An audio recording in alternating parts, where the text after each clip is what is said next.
God is good, and with each day that passes brings us a day closer to the launch of Pantheon Rise of the Fallen. This is the Nathan Napalm channel, and if you are new here, please consider subscribing, especially if you're interested in Pantheon related content on our march to launch. Today, guys, I want to break down basically the interview that I did with Ben Dean here recently. I want to break it down into a shorter video so that you can see all the high points, all the things I thought was super interesting, the major beans, all that kind of thing. Because a lot of people, let's face it, they don't have an hour to sit down and watch the entire interview. So somebody commented, asked me for it, so that's what we're going to do today. And a major big shout out to the members of Napalm for keeping the lights on, keeping me in business, making all this possible. I really appreciate you guys. And if you're interested in becoming a member of Napalm, please click the join button down below for more information and a list of perks. Now, let's get started. First, although this may not be that informative, I have to start this off with the time that I was so anxious to try to get some beans out of Mr. Ben Dean that I actually called him, well, listen for yourself. Also, Mr. Bean, I think since we're here and everything, and did you just call me Mr. Bean or Mr. Yes, Mr. Bean. I might have. I don't know if I did. Did I do that? It sounded like it to me, but that's okay. So first up, I asked Ben if there was anything that happened during the previous PreAlpha 5 shakeouts that was kind of shocking or something they didn't expect, and here's what he had to say. Was the fact that no one had aggro. Oh yeah. And the way that sort of happened was on the account level for our internal testers. You log in without aggro. You know, it's just kind of the way that we test things. Yeah. But we just kind of forgot to flip that switch on for the tester level, like for the PA tester level.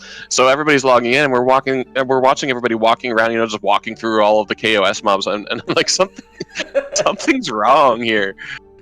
So we were trying to think, what can we do, sort of taking down the servers, fixing this, and then sending. It would have required a patch, and we try not to do that in between testing sessions, like, because we don't know what patches will necessarily break otherwise. So we're like, how else can we fix this? They have to be KOS. So Chris Perkins, he's like, I'm going in there. I'm just doing everybody manually. So he's like running around targeting people, you know, manually making them aggro. The GMs, Mike and Jason Bolton and Dave Schlau, everybody got in there. I was like, all right, let's do this. I think Jimmy was in there. Oh, okay. Manually making everybody aggro. And then I asked him, for people who are considering joining in on a VIP level to get access to PreAlpha, what should they expect? What is PreAlpha? You can't look at it as early access, because you're going to be hugely disappointed if you do. Yes, you do get access to the game, but it's not a fully polished game. You're not getting in there. You're not keeping your characters. I mean, we do wipes between almost every session, if not every session. And it's a lot of testing. You know, we do try to, you know, we have fun too. Don't get me wrong. But yeah, there is testing involved. This upcoming session I mentioned in this past producer's letter is, or did I? I don't think I mentioned it in the letter, but anyway, I sent out an email to the VIPs yesterday on what the testing focus would be for this next session, and it's NPC, navigation, and combat. And so really all we're looking for this next session is for people to get in there and try to break pathing, basically, you know, try to exploit mobs and see if they can. We're not really accepting any feedback apart from that. We're not looking at any feedback apart from that.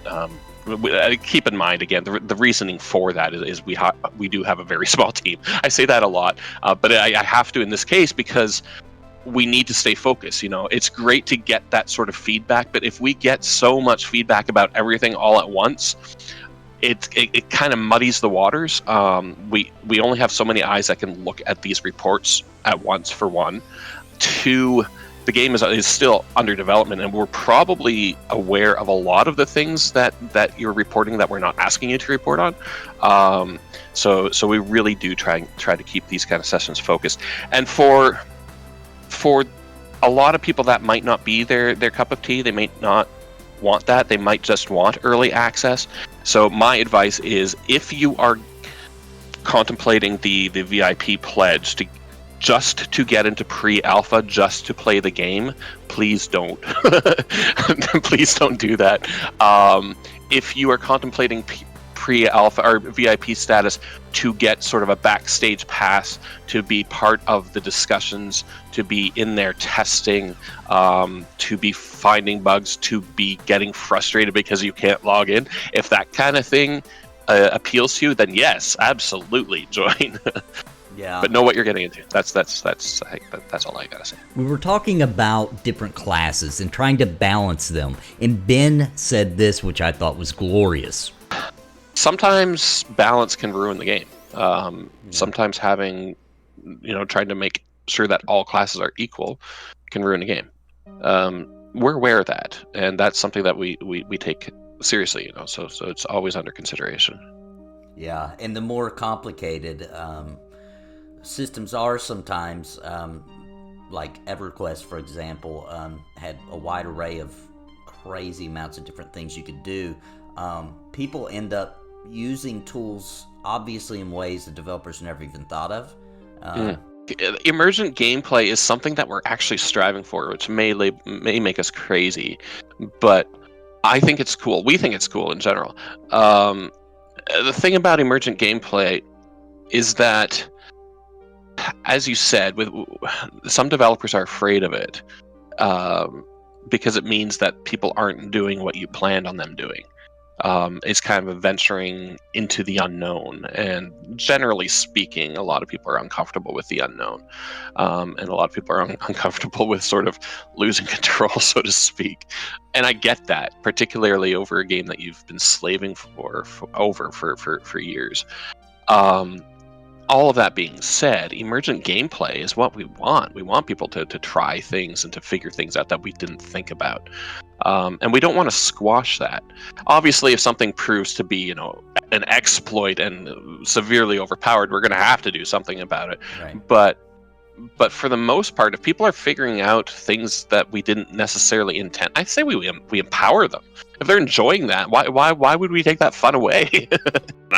And I want to see that in Pantheon. I want to see, the day that they that we killed a celestial that was never intended to be killed, or something like that. I think the key is not to knee-jerk react when stuff like that happens. I think if you can keep a level head as a developer, if you can keep a level head when something happens that isn't supposed to happen, just think about it. Just say, okay, what does this mean? And is it cool? Here's what Ben Dean said when I asked him, what does a successful PreAlpha 5 look like?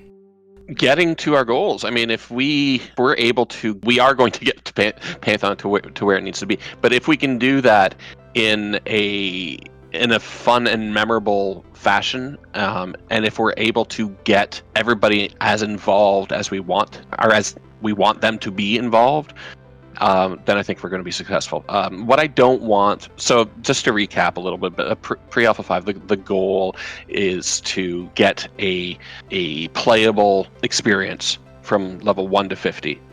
Multiple zones, all the classes, lots of content, and have a full progression from 1 to 50.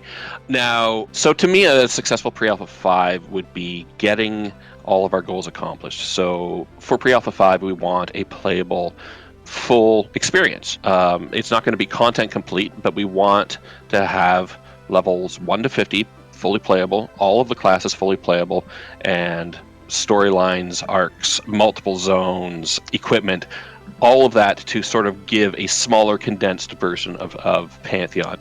Now, we're going to reach that regardless, but I think one of the success factors is if people have fun along the way. To me, that would be hugely successful. I'm super excited. We're all of us at Visionary Realms are super excited for this phase, and I think we're going to have fun. But I think by the end of it, when we look back, I think we're probably going to say, you know what, that was successful in that we had a good time from start to end, and we identified a lot of things that we didn't think of, and we were able to fix them thanks to the rapid iteration that we're doing now, and thanks to the feedback and the bug reporting that the VIP testers are able to do. All of those components would make me say, yeah, we had a successful PA5. I asked Ben if PreAlpha 5 is probably going to be the last PreAlpha before we move into Alpha, and here's what he said. Okay, so to be completely candid here, we were always planning on PreAlpha 5 to be the final. Right. We've been saying that for years. That was always a plan, and we want to stick to that plan. That being said, PreAlpha 5 is as I explained as well in that producer's letter, PreAlpha 5 is a series of sessions. It's a period of time. Other PreAlpha 5 or PreAlpha sessions were shorter. You know, they're kind of like bursts. You know, like we had a few days on or a week on or whatever it was. This is going to be expanding over several months, and after now the kind of how we kind of have it laid out now is that's going to take us to a certain point. So that's going to take us to this complete game or complete experience that I talked about earlier. There is a little bit of a gap there between that and Alpha, because there's still a few things that need tweaking. So, you still have to consider, login systems. You still need to consider that network library that I was talking about. So there are considerations that you have to take place. Right now, the discussion internally is, do we call that PreAlpha 5 just because we said PreAlpha 5 was going to be the last phase? Right. Or do we call it something else? So I don't know. Maybe your audience can tell us what they would prefer to call that. And here has Ben talking about investors and the possibility of publishers. Now, we have spoken with investors and publishers since the get-go. And sometimes we get, I don't want to call them offers, but the conversation comes to the table and we start negotiating what a relationship between the partners would look like. And we've turned down those a lot of partnerships. And the reason being is because first and foremost, there's multiple reasons to turn it down, but first and foremost, we need to make the game that we want to make. We have a very clear vision, and sometimes that just doesn't, match up with potential partners, what they want to do, and that's not a good thing or a bad thing. It's just not a match. So the most important thing for us is to find the right match, and we do that all the way down to the investor level. We have a few angel investors right now, and all of those people are wonderful people that match the goals of Pantheon. Then I asked him about raids. Will there be a raid in PreAlpha 5 for VIP or PreAlpha testers? I can't say definitely that it will be available during PreAlpha 5 for VIP testers, but I think the likelihood is good. And we don't want everybody to know everything about it prior to launch, that just really kills the fun. So it's one of those things that we're trying to play close to the chest, but it's so I don't have one. I can't answer that definitively saying yes or no that you'll be able to play in PA5. It does need testing is the thing, so. And for my final question that I'm going to show, at least in this condensed version, if you'll see the full version, click the link in the description down below. But for the final one for this, I did ask if it is going to be possible for content creators that's been spending a lot of time covering this game, if we'll be allowed to do a little bit of streaming during PreAlpha 5 to our broader audiences. Yes, of course. Oh, that's exciting. Not because I asked that question. I mean, the exact details I haven't quite figured out yet. But there's no reason not to. Now, it's going to be limited. I can't say it's going to be just ad hoc. Anybody can just start streaming it. It is going to require permissions, and for that we're probably going to look primarily at the community leaders for multiple reasons, but mainly because you guys have been, you've earned your keep. I mean, you've been helping us all along. You've been helping the community all along. You've been putting in your time. There's no reason why we can't get some of you guys streaming. And that, my friends, was the interview, and I think it went really well. It was very exciting to get to sit down with Mr. Bean. Thank you once again, Mr. Ben McEldean, now known as Mr. Bean. Really appreciate it, man. It was a great interview. If you want to hear the full interview, which I highly recommend, it's a little long. It's an hour long, but if you got the time, check it out. I'll have the link down in the description down below. And it's wonderful, and there's a lot more beans, a lot more information I couldn't fit in a smaller, more condensed video like this one is. So check that out, please.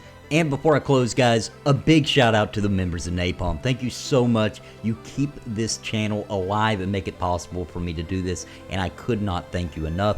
If you're interested in becoming a member of Napalm and helping support me and my journey here on YouTube, then please click the join button down below for more information and, of course, a list of perks. And if you're not already subscribed, please consider doing that, especially if you love information about Pantheon Rise of the Fallen, as I am the YouTuber with the most YouTube videos about Pantheon, by the way, then please subscribe.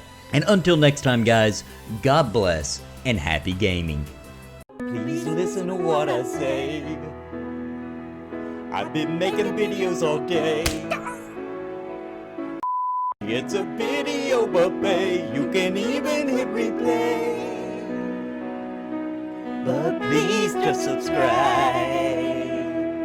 I can't even describe being part of my tribe. I'll even offer you a prize, but just please just subscribe and hit the bell notification too.